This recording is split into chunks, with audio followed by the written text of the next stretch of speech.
everybody, my name is America Flores and welcome to House of Moda. So as you guys can tell, this is my very first YouTube video, and since there are only 2 days left in 2016, I thought it would be pretty cool to kind of do like a countdown of the top 5 stories in the fashion industry that really caught my eye this year and impacted me, made me think, and yeah, kind of give you guys my opinion on that. So if you're interested in my very noob opinion in fashion, please keep on watching. So coming in at number 5 is Franca Sozzani's death. Franca Sozzani was Vogue Italy's editor-in-chief since 1988. This woman was, for real you guys, she was a genius. She had a great eye for new talent, and I think she was such a risk taker. I really admire her for the risk she took during her career at Vogue. I think, in my opinion, I don't know, but she had very controversial photo shoots, and I think she pretty much risked her career doing these photo shoots. But there was something more to these photo shoots because Franca, what she did was challenge her reader to think about more than just fashion. She made them think beyond fashion and made them think about real world issues going on. She had a couple of photo shoots talking about the BP oil spill, the excess of cosmetic surgery, you know, wanting to be perfect and being forever young, and that is very true in the fashion industry that we're obsessed with that. And also she had a photo shoot about domestic violence, and she came out with a issue on just positive body image with plus size models in the magazine. And she also did an only black model feature in 2008, the black issue, and that issue actually sold out, and it had to be reprinted 3 times, you guys. Like, that's nuts. And I think she took Vogue, a huge platform, to send out her message. And I really admire her for that 2008 issue. I think it was very brave of her to be working at this huge publication and call out the industry that she was in and say, hey, you guys, there's a lack of diversity here. And that was very brave of her. I didn't know she was sick at the time. It's very sad to see her go, obviously, but her son did make a documentary about her this year, and it's going to be released in 2017, so it's not the last we're gonna see of Franca, and may her soul rest in peace. And she is now with Alexander McQueen and Oscar de la Renta up in heaven, and I'm sure they're having a blast.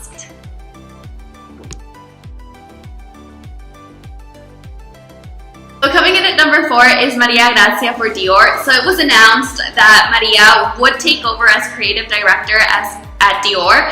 I was really excited about this because Maria is the very first woman as creative director at Dior. It has been men for the last 70 years, and there's nothing wrong with that. Obviously, the previous designers were amazing. Obviously, my favorite designer at Dior will always be John Galliano. Maybe, I don't know, Maria will change my mind. But I was very excited, and I was really interested to see what she would come up with for spring, summer 2017, because you know, Maria had been working alongside Pier Paolo Piccioli for a really long time. They worked together at Fendi for 10 years, and then they moved on to Valentino. They were in charge of accessories.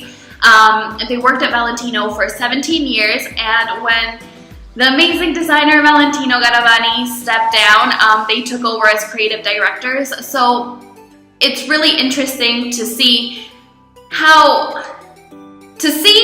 really like how now they're apart, which style element was whose, like, you know what I mean? Maybe like the long tulle dresses were Maria's, and I think they are.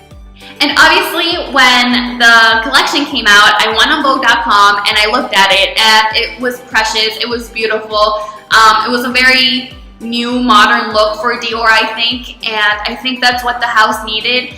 But I do think that some of the dresses were very Valentino-esque. Obviously, she was designing for Valentino, so there is kind of an influence in there. And either way, the dresses were very beautiful.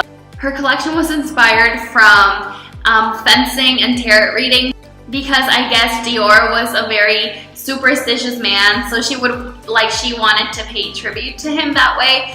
If you haven't checked out the collection, I really recommend you do. I look at my collections at Vogue.com, and I hope Maria Grazia does stay here for a very long time and develops a different style in Dior. Not different, but kind of mixing the new look and obviously her style that she has from her past experience, and see what she has to offer.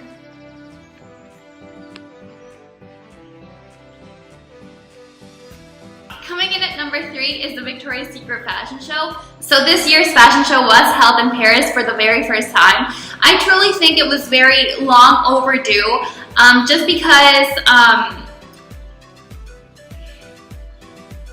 I think the brand and the city really go well together. And I was very surprised to find out that there isn't any Victoria's Secret stores in Paris, but I know when they did their show in London, they did open up a store there too, so hopefully France gets a Victoria's Secret store after this. Also, a lot of things did happen during the fashion show. We found out that Irina Shayk was pregnant. I was like dying when I found out. She's my favorite model, and I actually didn't think Irina would actually do Victoria's Secret, just because it's so commercial and she has worked a lot with high-end fashion brands. But my best friend and I, we used to talk about how she was like friggin' perfect for Victoria's Secret, and she has the attitude and everything. So she looked gorgeous. Hopefully she will be in the next fashion shows to come.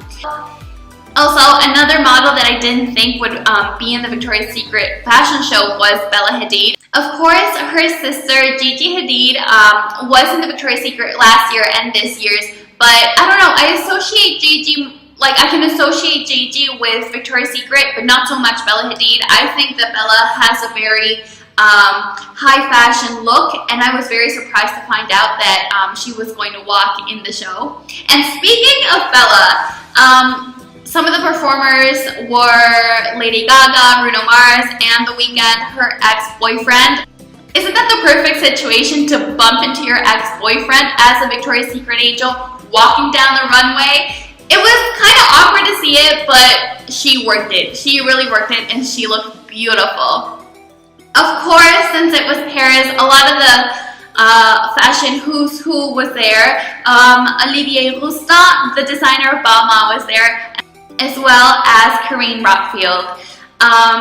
So yeah, hopefully in the future years we'll get to see more international venues for the Victoria's Secret fashion show.